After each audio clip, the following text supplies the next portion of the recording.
Well, welcome everybody to the first ever edition to Beyond the Mailbox. This is a podcast designed to bring you inside information surrounding all things email marketing. My name is Brian Jenkins, and I'll be your host for this brand new show. Today, we have a special guest. This man is a legend in our industry, one of the most fun people to hang out with at trade shows, and he's the first ever guest on this pod. Ladies, gentlemen, the VP of Revenue for Diablo Media, Sean Hall. Hello, everybody.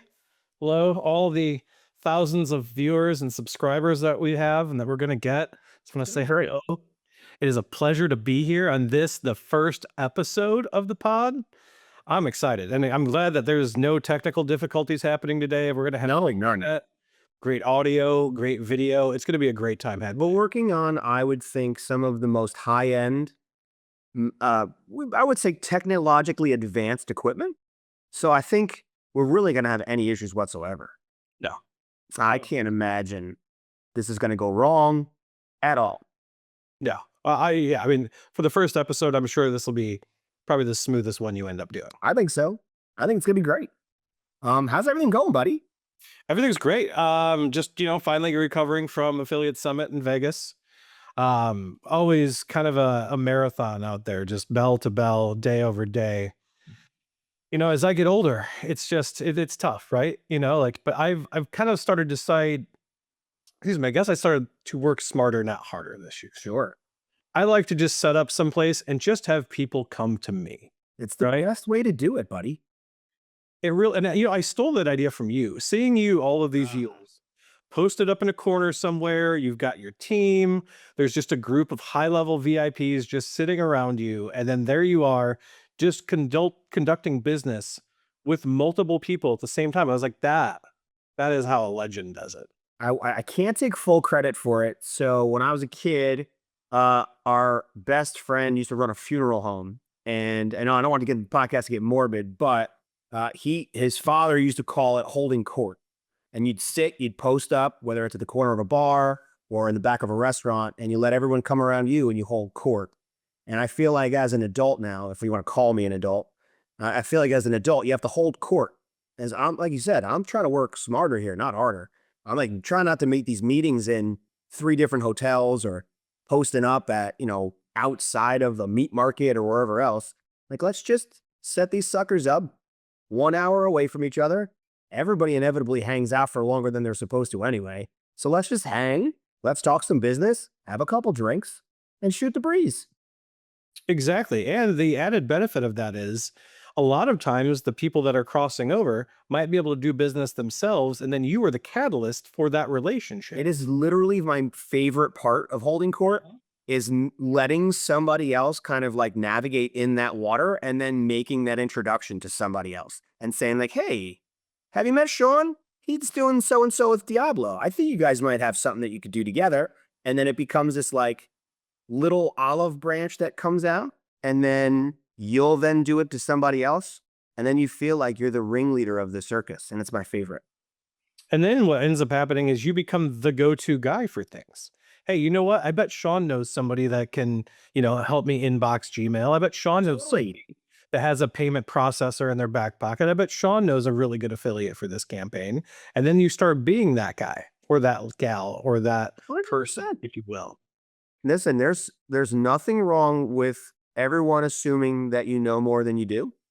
And if you start networking other people to work for each other, then they come back to you. At some point, you're going to get business out of it too. So it works out great in all aspects of that. And plus, I like sitting in the same spot and doing my thing and helping other people navigate that. So I'm glad that you're taking the advice there and working that out.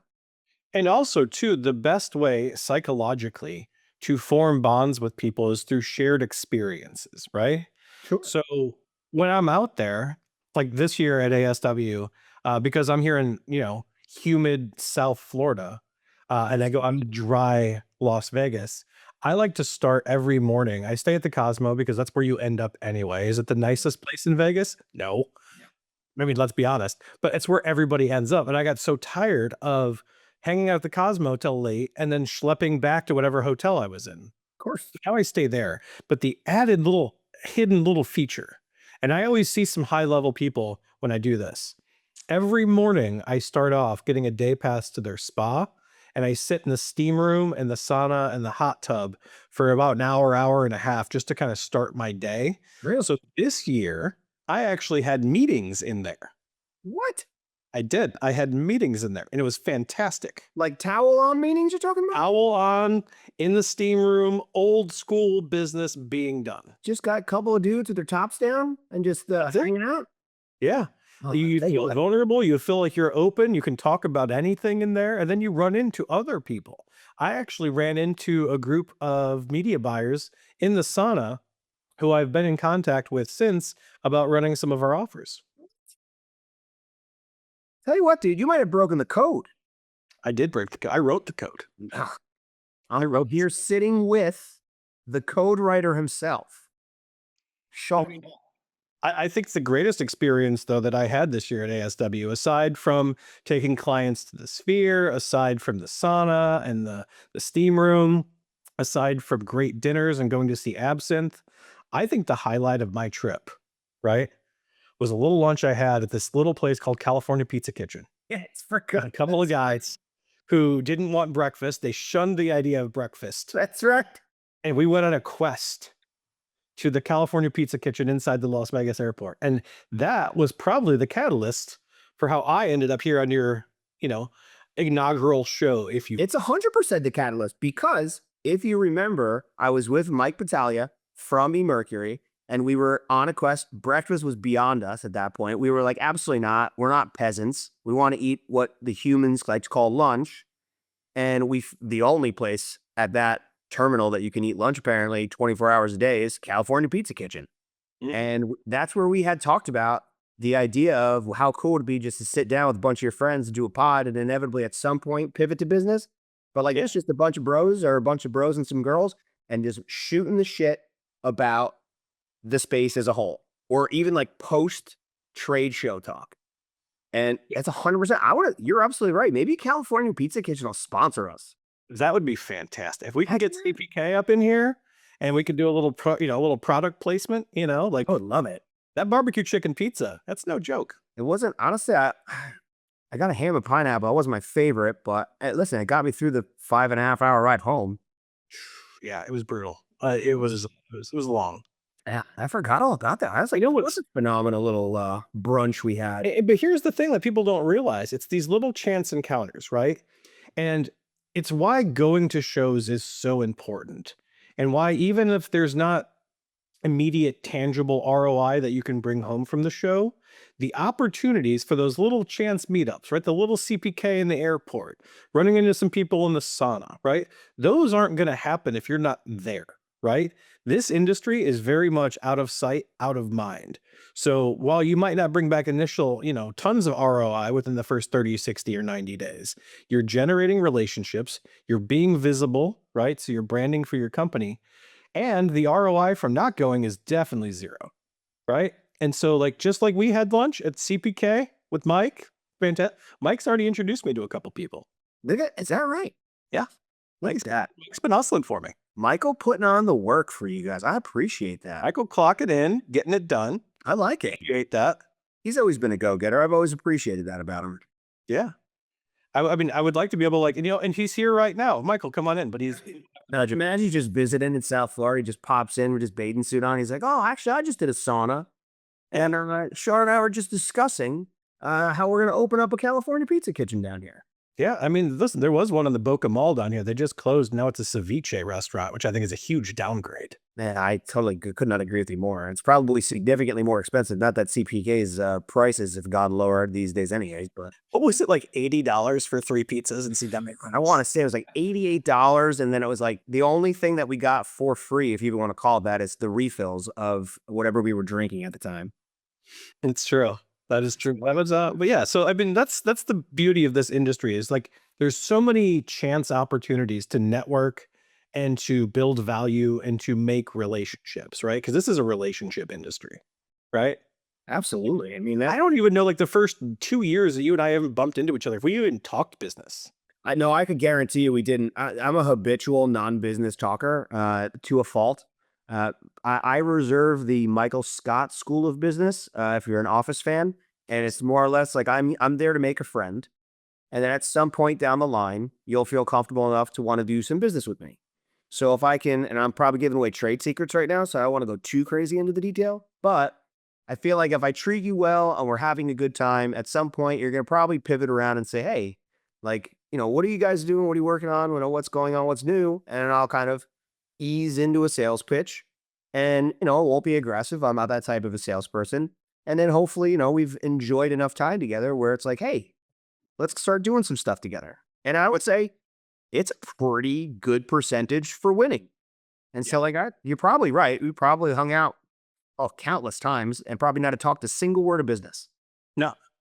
No, I'm a habitual friend maker and non-business maker. It is absolutely to a fault. But I tell all my sales guys the same thing too. I'm like, sometimes to make a relationship before you make a deal, it's gonna pan out 10 times than if you were in there just hitting your pitches, redirecting and trying to get people back into like what you're interested to talk about. It's like I get it. And if you're new in a sales position and you want to start, showcasing that you can make good connections and then those connections turn into deals and those deals obviously turn into money for you, I get it. But at the same time, this business, especially in the internet industry, I think, or in our affiliate world, referral based business is so much bigger than initial biz. So I almost feel like I would rather put in the time to develop and like enhance a relationship and then get that business. And it You know works what? out. You know what's funny is, and this is, since this is the first episode, I'm going to truck this thing full of value, right? I love it. I'm going in deep. I really don't like it. It's kind of gives me the ick when you're networking, right? Like last night, I went down to Miami, and did a little Leeds Con meetup at the Top Golf there, right? Okay. Great turnout. I mean, Leeds PDS sponsored it. Leeds Con put it on. It was a fantastic event. Really good panel. We got to showcase some golf skills. But you know what? Like, I really don't like it. And people are like, so what do you do? Oh, it's my least favorite thing in the world. Ah, you know what I always say? Well, one or two answers: as little as possible, Of course. right? Or my best. Sean, I cannot tell you how many times I have said my best when Yeah. somebody asks me that question. Or my other favorite is I'm a gym teacher Ah, because yes. there's no answer that I'm going to give you that you're going to be like, wow, this is exactly what I've been hoping for. And now we're going to do this massive mega million deal. It's just not going to happen. Yeah. So, like, whatever I tell you, I'm at least going to entertain myself and give myself a pop because I've shut down. I don't want to have a conversation with you anymore. Like, now I'm going to pivot. I'm probably going to make funny in front of my friends. Oh, yeah. And like, without a doubt, actually. And you've ruined any potential that could have been there by that immediate lead in. Like that's another one too with my sales guys. I'll always hit them and say, do not use industry buzzwords. Number one, I do not ever want to hear the words "that's hot" out of your mouth or Rock star. "oh, rock star" is another one of my favorites. This campaign is killing it is well, I heard. Fire. Oh, yeah, that's another fun one. And I don't ever want to hear you ask another person, so what do you do? What do you do? Yeah, my best. I don't know. And like, what's even worse is when you're at the chandelier, you're at the show, and you're talking to a couple people. Might be clients, might be prospects, might just be friends. Sure. And you get one really aggressive, outgoing person who I give them credit for just walking into a group. Instantly goes, "So, what do you guys do?" It's like, well, we have conversations amongst ourselves that we don't like Yeah. to be interrupted on. But since you've asked and you're derailing it, let me tell you. The way I like to handle that is, "Hey, Brian, what are you most passionate about?" That's not a bad one. I never used that before. Right? Or, "Hey, Brian, what's got you most excited right now?" That's a good one. I think the most recent one that I've done, which I'm not a go getter in that regard, I'll usually lead in with a, "Can I get anybody something to drink?" Solid. Right. So then this way, I'm immediate icebreaker. Hey, this guy's pretty friendly. But then I'll say something to the effects of, "You guys got anything new going on right now?" Ooh, that's solid. Because like if I know, especially if I know like if the people that you're hanging out with, there's a good chance you're within the mailing world as a whole. at least I hope that you are, or you're doing something data related. And so like if it triggers something for you that you guys like coming out with like a new solution or a new product or something, and like you're eager to talk about that, then at least I know I've hit a little bit of a mark there. But in a lot of times it totally backfires. And it's like literally like a group of just buddies. And they're just like, well, nothing new here. And I'm like, Yeah. okay, awesome. Yeah. Another good one is, what are you looking for here at the show? Way better than walking into it with what do you guys do? Yeah. Because then if they say, "Hey, oh, I'm really looking for, really good, postal data." Oh, cool. Like I actually got a guy right over here I can introduce you to. It's all he does is generate postal data, right? Such an easy segue too. Like if you can hit a good personal spot, I mean, like it traditionally will yield an immediate referral from somebody within that group. Because we're not the out chance that like we're hanging out with somebody that's completely out of the realm of the space that you and I are in is pretty rare. Like I'm not hanging out with a ton of search people, let's say, or like I'm not usually hanging out with a bunch of social people. It's usually email, data, or some semblance of solution driven where I we can literally point across the room and find somebody that can help you in some way, shape, or form. And so I agree. Like I give you credit if you can get into a group that seems like they're really into a convo. But please don't ask me what I do for a living. I just don't. I'm not going to tell you. There's a real solid chance I'm probably just going to ignore you. I had a networking event years ago, and this guy and I are still friends. He was new to the Delray Beach community. I'm big in the Chamber of Commerce here, so we were at a networking event, and he said, "Oh, what do you do?" And I said, "Oh, are you familiar with the Palm Beach County School District?" He goes, "Oh, yeah, yeah." I said, "Well," I said, "I have the exclusive contract with them to sharpen all of their colored pencils." Mm. And he's like, "What?" I'm like, "Yeah, yeah, no, I have the exclusive contract to sharpen all of the public, all the public school colored pencils. I've been doing it for about 4 years now. Absolutely love it." I And so was then I mean, like, "You're serious?" And I was like, "Yeah, I'm serious." And he was like, "Why just the colored pencils?" I was like, "Shh, I couldn't get the contract for the actual pencils. That's been locked up for years." And I went on for like 20 minutes on this trope about me sharpening colored pencils for a living. And I went down the rabbit hole. I was like, "Yeah, yeah." Even he goes, "Well, do you use like an electric one?" I'm like, "Well, for some of them, maybe, but for some of the older pencils, I got to grind those by hand because absolutely. thing is, to keep the contract, Brian, like they can't be too sharp, but they can't be too dull either. You need maximum creativity time out of these colored pencils. Otherwise, you're going to charge way too much. And there's just Manual, I would imagine manually grinding the pencil yeah, in certain instances is like the same way as a woodler. Like, yeah, there are tools that can do it faster and maybe more efficiently, but there's nothing to be said about a finished product that's been done by hand. exactly. And so finally at the end, he said, "What do you really do?" I was like, "Oh, I really do online advertising and social media marketing." So he was like, "You're probably very good at it because that was an elaborate story you just Wow. That's one of my favorite things about you is that I tend to hang out with groups. If you can't riff like that, because we'll go down a rabbit hole. And absolutely. like the first to give up the bit usually is the one that you're like, oh, come on, man, what you're ruining it. And like some of us just won't bat an eye about it. I will go after that bit for a while. Well, and it's funny when you find somebody like that, right? Because you just kind of keep going down the rabbit hole. You're like, 100%. how far dark and how far down in dark can I take this before they tap out? Oh, And then it's just a race to the bottom. that becomes the game to me. Like I want to see how far you're going to go until you're finally like, all right, is this guy full of shit? Or is he like absolutely so like locked in about being able to sharpen these pencils that he's just going to be like, he's just going to keep going. I just want to know what's your breaking point. Yeah, 'Cause where did that live? I'm going to get it. And that's really the best part about going to some of these shows is you get a chance to talk to a lot of people. You get a chance to find out who, what kind of different personalities they are, and you kind of know like when to kind of push that envelope and when you need to like pull back, right? But you get so many quality people and you get a chance to just talk to people. Like we don't ever get a chance in this industry, rarely, to hang out face to face with people, right? Like it's everything's over Zoom, it's a call, 100%. it's Skype, it's Telegram, it's Slack, it's WeChat, it's WhatsApp, it's Messenger, you know. So it's always good to do these shows. I also think it's interesting with the shows too because like email specifically, right? Like I would say it's probably the most constant in our space, but it's also the one that's changing the most.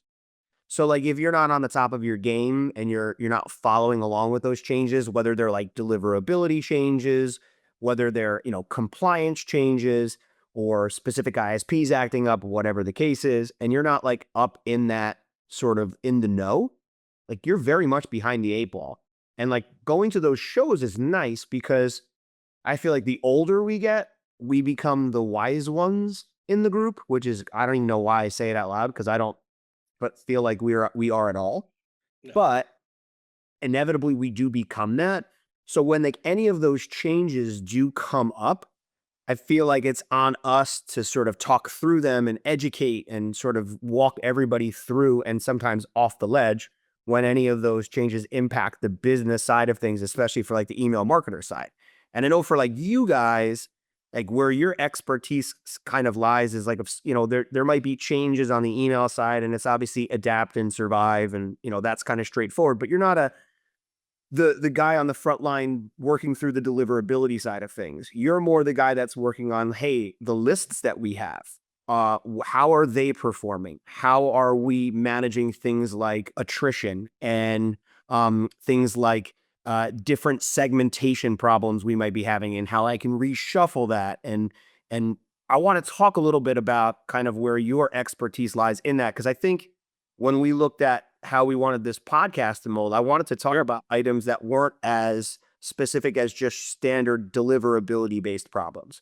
I wanted to look at things outside the box. How can we make mailers' lives easier? How can we talk about things that maybe aren't as talked about as much, but are equally as important as you're setting things up, whether it's for marketing your own in-house products, whether just marketing maybe your brands or just introducing something new and wanting to get out to in front of an audience.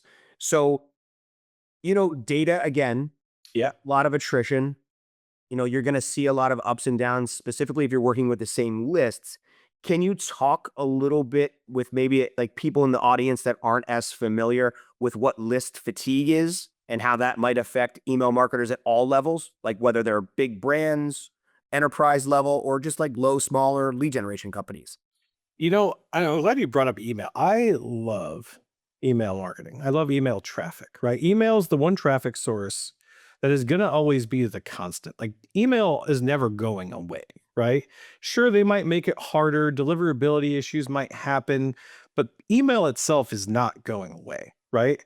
What I also love about email traffic is in this industry where there's, again, speaking of fatigue, I'm going to say this again in a podcast because it's still holds true.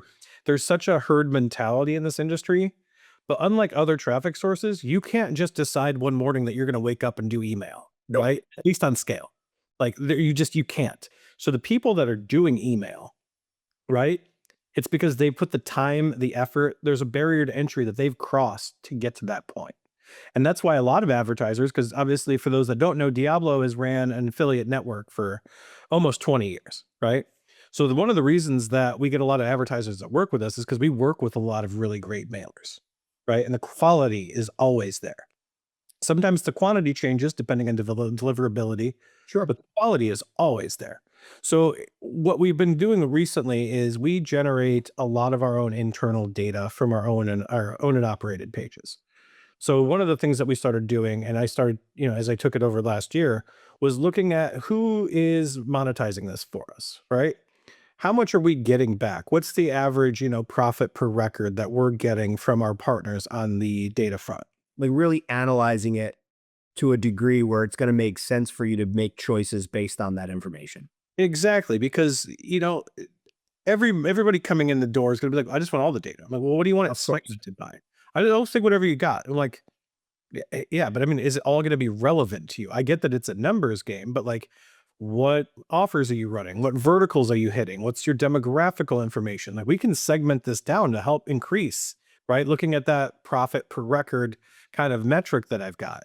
And so when the whole TCPA changes and the one-to-one were coming down, first of all, I wasn't too freaked out by it because it's one of those things in this industry, which is you've seen it over the years, right? Like every 3, 4 years, the industry has a way of kind of flushing itself out, right? Getting rid of 100%. a lot of the low performers, a lot of the short term thinkers, right? And it kind of sucks for the rest of us to have to deal with the new regulations and the new way of doing things. But really, it kind of raises the tide for all of the other ships that are left. And so I used that as an opportunity here to kind of prune the tree, if you will.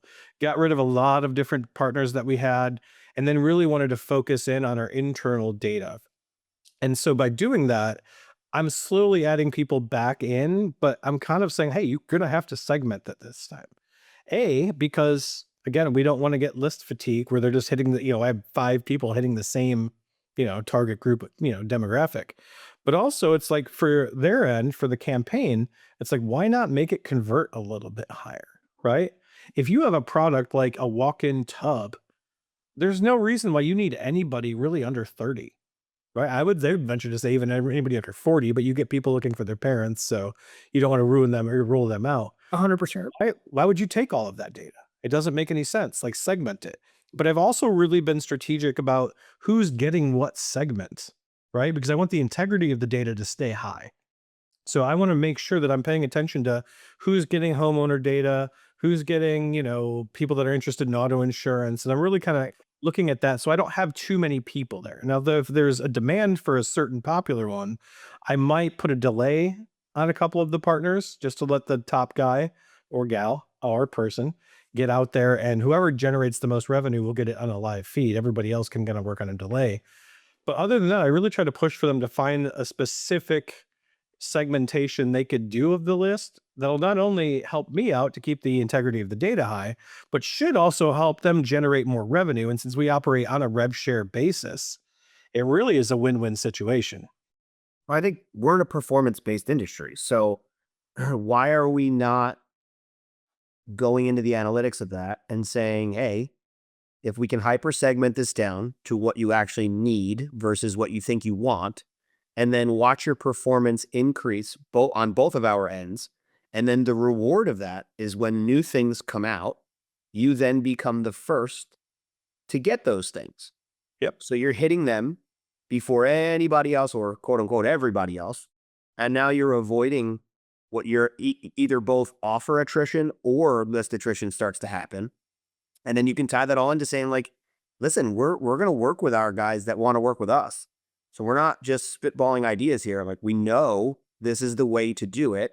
And everybody obviously from an email operational standpoint likes to do things differently, but there's not one single, I would say, successful email operation that doesn't understand hyper segmentation versus traditional segmentation. Like if you talk to somebody about segmentation, they're going to go, oh, sure, I separate my opens and my clicks files or my engaged records with my non-engaged records. I'm like, yeah, that's great. So does everybody else. Yeah. It's one on one. Yeah, but this is like taking it down to demographic, like you said, and really like some people take it down to saying, I only perform well with these ISPs. Yeah. So, hey, if you can give me Yahoo and AOL and maybe a couple of cable domains, and then sprinkle in, maybe a couple things I do semi well with, but exclude Gmail. I just get no Gmail deliverability. You then know, hey, now I can save this Gmail portion for the next person that's performing very well on the Gmail side, and the two don't have to cross-contaminate, and now my offer doesn't see that level of attrition that it normally would do at this level of the game. Absolutely. And like I said, you work with people that are easy to work with, right? That aren't creating headaches, that aren't causing problems, that aren't, a hassle, that can get their numbers to you on time, that pay their invoices on time. For sure. It makes it easier. Now, especially with us kind of having a few different sides of the business here, it's always great for us to give them data and then have them mail the data back to one of our offers, right? So that way we can really work a whole, like full circle. That's the full circle goal, I think, especially on the network side. Because if you can get them back and into the trusted circle there, they could say, hey, what else can we do together here that would benefit both parties? And then you can get them to start mailing stuff to your own data. I mean, now we're talking some really, really nice end results. Exactly. And that's kind of the thing that we're working on here at Diablo is working on some of those opportunities. Now that we've kind of got the data all kind of cleaned up and there's really good processes in place. Now we look for like, what are the other opportunities here to cross promote to the other lines of business? How do we take this and bring them back into either our internal properties or our network properties to help increase the overall profitability for all the partners involved? And that's how you create that really good loyalty. I've always said that it's really easy in this industry to go whale hunting, right? You're only looking for the low-hanging fruit opportunities. You're only looking for, huge volume, publishers or affiliates, right? But where it comes in and where a lot of people fail is they don't take the minnow and they work on growing the minnow into a barracuda and growing it into a shark and then into a whale. Feed it. Like, if you can feed it and nurture it, I promise you it becomes bigger than you anticipated it to be. And it's going to be loyal Yeah. Oh, 100%. because you were the one that gave them the chance when nobody else would give them the time of day. Of course. Well, it's even too like the ones I feel like that are receptive to the education part of it, right? Like the ones that are like we know everything, we've done everything, we just want the data, we just want the offers. Please don't talk to us about how we should be doing things. I get it. There's going to be those types, but even like from our end, right? Like when we're talking about email verification or we're talking about warming or we're talking about anything related to what our products will do, if you're not going to at least listen to kind of the way that I would do things, based on the experience that I have, I can already tell you you're probably not going to succeed for the long haul is you're not going to understand the need for like re-cleaning email addresses. You're not going to understand that like the attrition data or the attrition on data on a month to month basis is anywhere from 1 to 3% depending on the ISP. If you don't want to listen to that stuff and you're just going to be the guy that says, "Hey, look, I've got a million email addresses. I want to clean them up and I'm going to start mailing offers to them and I'll never see you again." I'm like, you definitely won't. Yeah, You're sure. going to succeed. Yeah, and I will never see you again, and I am not upset by it. Yeah. And you're 100% right. It's like, be open-minded to the information that you're getting from the people that you're hiring to give you, right? Like we're not just vendors for certain people, right? Like we're a resource. So like use your resource, ask the questions, like if I can give you any information that's going to help you, I'm happy to do it. Like our job is fairly monotonous at times, right? Like it's pretty straightforward. But if you like, I'll take the time. You want to give me a call and say, "Hey, I want to shoot this idea off you. Do you think if I segment lists out this, and this, and then, clean it right before I go to deploy it and then set a 30-day schedule for recleaning? Think that's a great idea?" And I'm like, "I think it's a great idea. And here's why." So just anyone that's receptive to stuff like that to me is like exactly that minnow like metaphor where it's like you want to help them grow their business because it inevitably will grow your business. So it will blossom. I promise you that it will blossom. And I tell a lot of my new affiliate managers out there, like, you should be getting invited to weddings, to bachelor and bachelorette parties, to 100. gender reveal party. Like, you should be if you get married, they should send you gifts. Like, if not, they might come to your wedding. Like, I remember when I got married, like, I got a bunch of gifts from affiliates. I had a couple of my clients at the wedding. Like, I've gone to bachelor parties because you get so close with them because you're the one that's in there with them. You're You're learning supposed to develop a relationship with them. Like I couldn't tell you the best compliments that I can ever get from somebody is when somebody asks me to go join them to do something, or if they out of nowhere will make an introduction to someone and they'll say, Brian is one of the best people to work with because he's very good at responding within minutes of you sending an email to me. Like that to me is the compliment. Like, don't tell me about how they have the best products and they have the best services. Like that's the generic, like, yeah, of course. Like I appreciate, I love the push, don't get me wrong, but like the real compliments are the ones where you've put that time in and they appreciate it. And so they have no problems with that. if you think about it, if not, if they're coming to you, saying, "Hey, this is Brian. Brian's company has the best offers. I got the best this." Like the value is in your company at that point. It's not you that they're pitching; it's the company, right? So at that point, they're pitching the name on the front of the jersey and not the name on the back. But like you said, whenever somebody comes up and says, "Hey, this is Sean.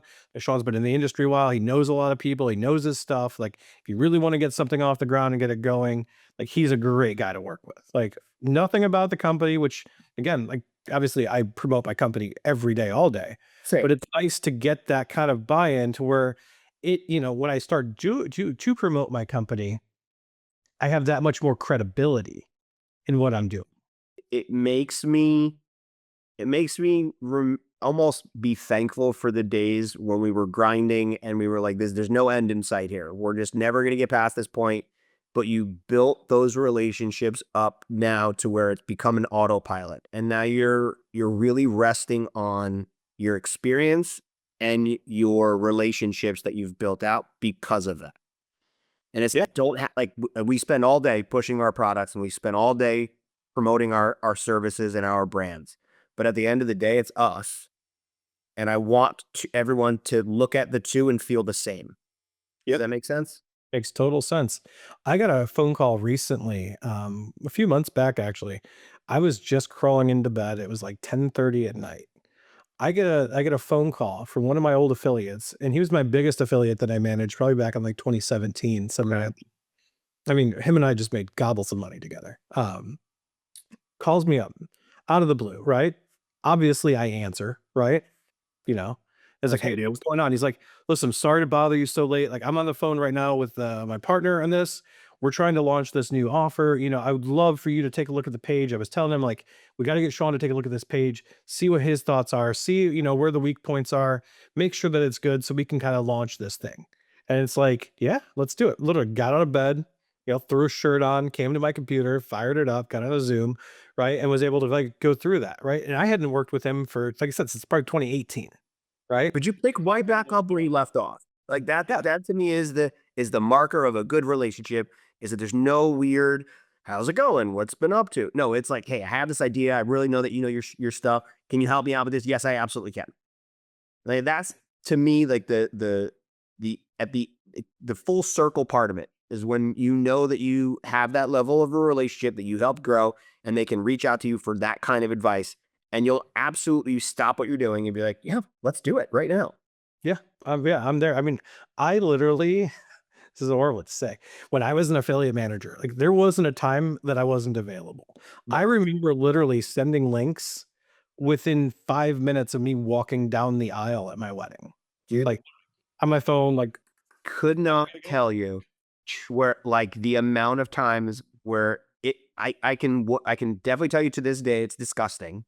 But like as I'm on the same thing, like I'm on my honeymoon, like, oh, gotta hold on here. I gotta answer. Like if I felt like if we didn't establish that we were responsive and we were helpful and doing all of that stuff, then in the future we would be known as the unreliable people.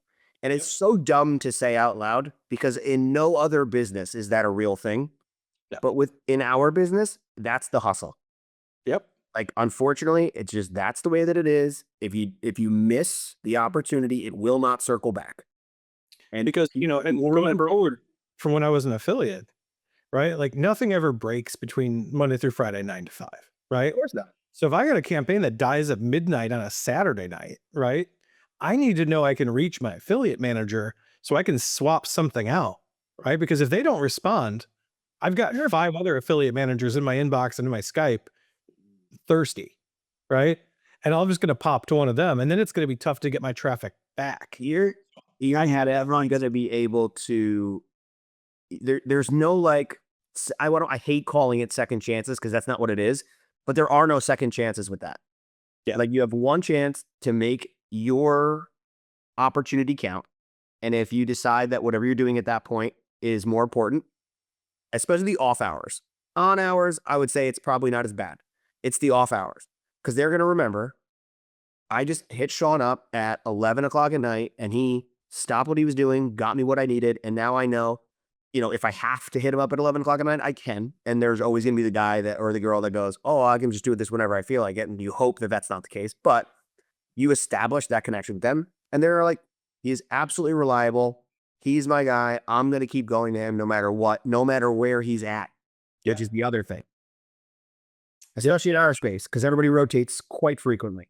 And it's shocking to me in 2025 with our access to technology and information that more people don't intimately know the business of their clients.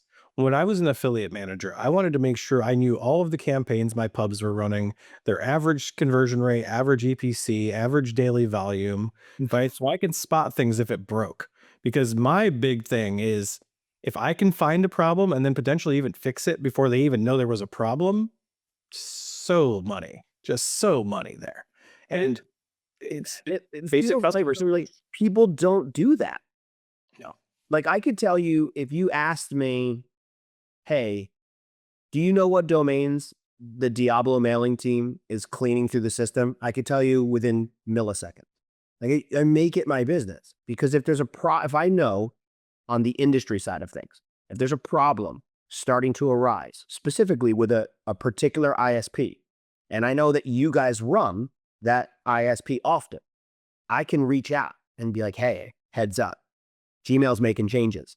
Or hey, heads up, Yahoo's about to hammer down and deactivate a bunch of accounts. To me, that's the most helpful thing I can do for someone, especially when you're in an environment like you guys where it's very much a set it and forget it. It's on autopilot. So there's not like a daily conversation that's being had with your team in mind. It's pretty much a, hey, we have the API going and it just goes. Yeah, I can reach out and be like, hey guys, heads up, something's coming. And I want to make sure you know. And then you guys would more than likely be like, that was pretty awesome. Like, I'm happy that that just happened to me. And it's very much the same for you. Like, if you know all that stuff in advance, you've got something new coming out and you're like, hey, look, I know that your EPC on this particular campaign was really good with this data segment. Well, check this out. We've been internally testing this new offer, and it's got an even better EPC on a very similar data segment. Check these both things out. And then they'll be, yeah, we'd love to do that. That would be awesome. so segueing because the producer's in my ear right now. Love it. He's in the background chirping. I hear him. Speaking of that, since we haven't had a chance to catch up since CPK, Yeah. what's got you excited over there recently? What do you What's got me excited? I mean, listen, we're out of bed in the morning? we have two pretty cool little solutions that we came to market with last year, a company called Email Monitor, which was basically helping companies warm up their IPs prior to sending with a technology that was able to manipulate engagement within your deliverability, right? So with Gmail specifically, as you know, when you're sending, they look at what does that engagement look like? Right. And it's going to determine whether you're going to get inbox placement, whether you're going to get promotional placement or junk placement, or just a complete non-delivery, block. So there was a lot of different companies out there doing something similar, but it was very non-automated. In other words, it would take a very long time to manipulate the seeds that were coming in and not really doing what you want them to do and giving you that engagement look that you needed. So we created this company called Email Monitor, which went out and uses our seeds in order to pump through engagement for you guys to have a better visibility into taking emails from a junk or a promo folder into the inbox and showcasing the engagement levels that Gmail was looking for, and then helping increase as you're warming up your IPs and your domains for mail. That's probably one of the ones that we get real excited about these days. It was a process in the beginning where we were trying to handpick people to use the system as opposed to just blanket offering it to everyone. And I think it paid off in dividends because it didn't get oversaturated.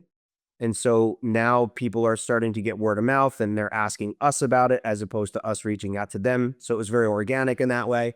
And that's kind of the way that I really like it, when it kind of becomes more like that quiet referral, word of mouth type game.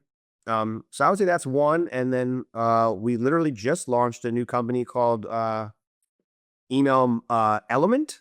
So what's Email Element is essentially just an all-in-one email operations tool. So it allows you to plug into all your ESPs, manage all of your data into one location, your suppressions, your campaigns, your email verification and cleaning, all done with one interface and API driven to every different direction you can possibly imagine.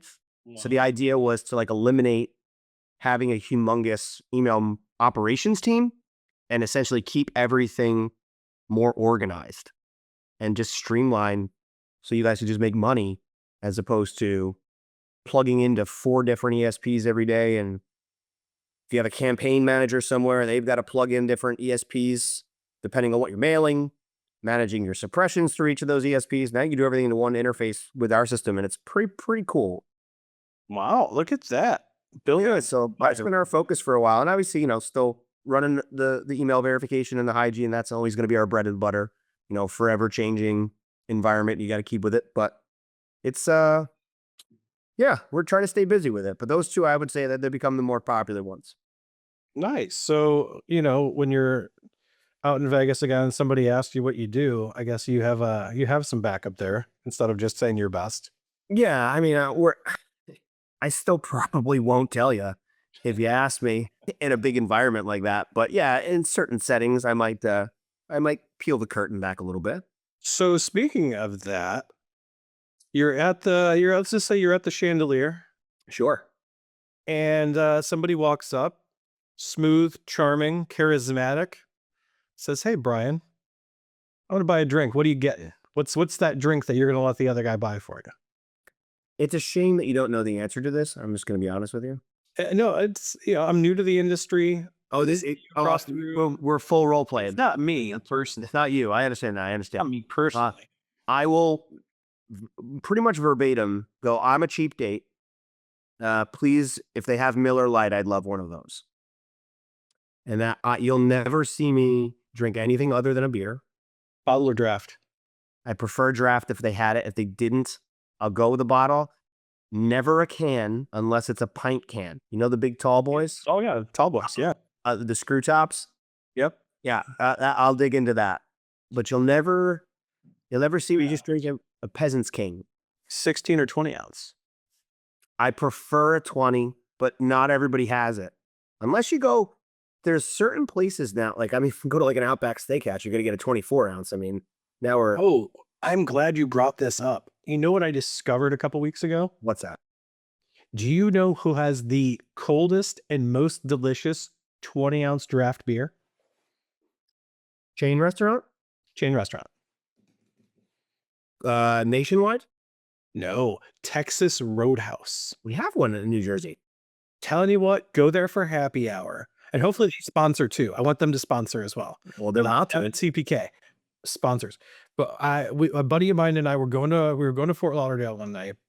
We've got this weird side quest where we like going to WWE events whenever we go to town. You're speaking my language, by the way. Fantastic, so much fun, right? I don't know if I'd watch a whole lot of it on TV. I will now because we've gone to a few events, but like going.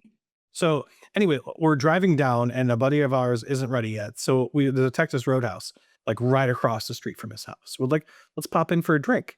Go in there, yeah. Order, I'm a partial to Miller Lite myself. The other guy I was with, Bud Light.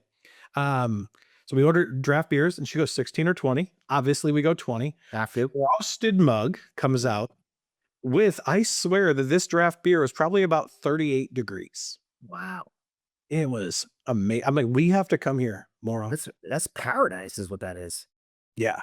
So there's really nothing worse than going to a place, especially if you go to a bar, like inside of a hotel. Yeah. And they have draft beers and you're all pumped about it. And then they give you a non-frosted mug or a mug that had just come out of the washer thing. Like, Oh, it's warm. yeah. And it just ruins the whole experience. Let's just pivot right back to the bottle. Or there's even worse ones where if you go like a lot of the places that remember we used to go to, Traffic and Conversion was in San Diego. Yep. Great show. And there was the outdoor bar in, I want to say the Marriott, but I could be wrong. It was where the show was not there, but that's where everybody was. Yeah. There was I always stayed at the Hard Rock. I don't even know if I ever had. Yeah. No, there's a Hard Rock right across from the convention center. It's fantastic. I did not know that. So this was definitely not by the convention center, but it was where everyone usually stayed, kind of in between like where the Omni was. So it's like in the gas lamps, what you're saying. Yes. And they had an outdoor like tiki bar pool area. And they didn't pour their drafts into glass because you're outside. Obviously, pool deck, yeah. So, but they did have the screw top Miller Lights, which were more than enough for me. But I couldn't have been more annoyed when they run out of those. Then they were just filling cans of beer inside of plastic cups, which I just feel like I'm just at somebody's backyard party and it's not that fun for me. No, it's listen. But yeah, go to their Texas Roadhouse. Like this is a company, and I'm gonna segue this in a second. You're gonna be impressed. This is a company that says if we're gonna serve 20-ounce drafts, right? This has to be good from first sip to last. Because what's the problem with the 20-ounce draft? Sometimes you get to that bottom third, it's a little warm. It's a little warm. We called the ass for a reason. And it's true. Did you check with the producer? Can we say ass on this pod? Does I didn't share it with Michael, but he'll be upset if I'm cursing too much. I'll get yeah, it. we can bleep that out. But so what they probably did was like, how do we make sure this is frosty and delicious from first sip to last sip? Well, we got to frost the glass, right? And then we got to chill that beer down to as cold as we can where it still comes through the draft system, right? And they looked at the customer experience from start to finish there. And they probably make a ton of money on the upsell from 16 to 20 because people know they can get a full 20 there. And still get the same experience. Same experience. So it doesn't matter. I mean, this is Texas Roadhouse we're talking about, right? This isn't, this isn't Morton's. This isn't STK. This is a Texas Roadhouse who does draft beer better than anybody else. So, cue the segue music producer. How does that tie in? Well, one of the things that we do very well here at Diablo is look at the customer experience, right? For the affiliates, how do we make that more consultative? How do we make that process from finding out about an offer to getting an offer and running it as smooth and easy as possible, right? We look at all of those pain points, even with onboarding new advertisers, right? What's going to make this process from A to B seamless and easy? Even with our data, like I want to go in with a really easy, clean process because I want people to know that we're easy to do business with and we care about the customer experience, our customer service here is the draft beer that Texas Roadhouse has, except we're doing it from an affiliate marketing level. And that, my friend, is how you segue.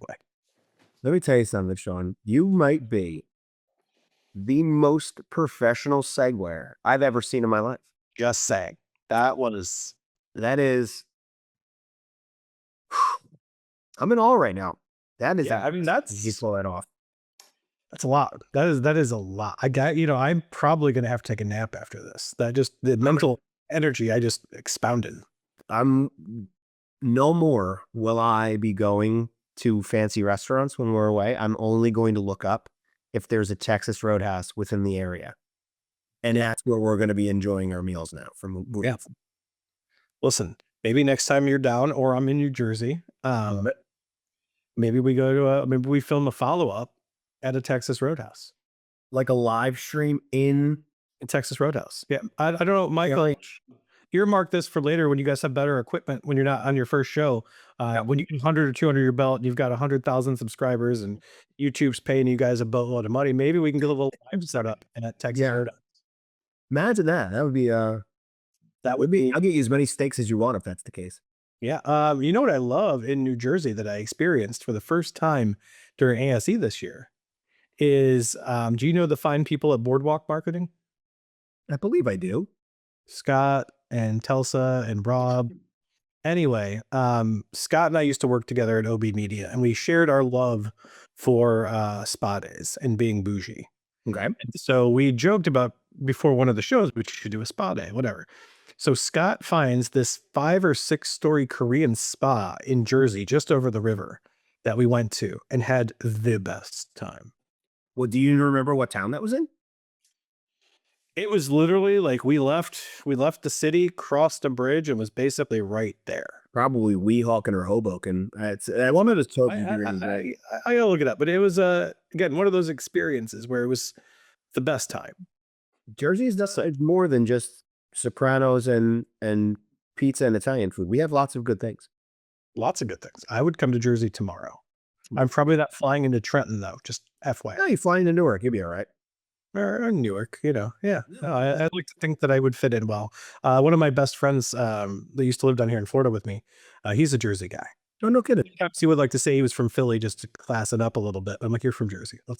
And yeah, there's certain parts of New Jersey when you're getting closer to that Philadelphia, Pennsylvania border there that people will start to gravitate more towards Philadelphia than they will to New Jersey, depending, like especially with your sports teams and stuff. But yeah, no, we if you're from New Jersey, you're a New York, New Jersey person. Don't start with the Philadelphia stuff. Yeah, no. No, this has been fantastic. I know we're producers in my ear saying we're coming up against our time deadline. We are, yeah. And so I do want to thank you very, very much for doing this, my friend. I appreciate you. Absolutely. This was probably one of the most fun times I've had on a pod. Um, Yes. could not think of a better guest, honestly, for our first one. So I appreciate you. If there's anything you would like to plug with regards to Diablo or what you got going on, now is the time, my friend. The floor is yours. You are welcome to do it.